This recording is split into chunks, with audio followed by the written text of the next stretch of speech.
High, আমি মনীষা। পঞ্চমীর জন্য ready হয়ে বসে আছি। কার কার সাথে হয় এটা তোমরা আমাকে কমেন্ট সেকশনে জানাবে, নাকি শুধু এটা আমার সাথেই হয়? আমি রেডি হয়ে বসে থাকি অথচ কেউ রেডি হয় না, না কেউ রেডি হয় না কেউ বেরোয়।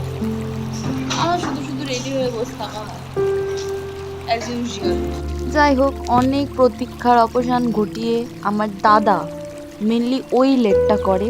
যাই হোক, ওকে রেডি করে বার করানো গেছে। দেন তারপরে ঘটে যায় আমার সাথে একটা বিচ্ছিরি ঘটনা।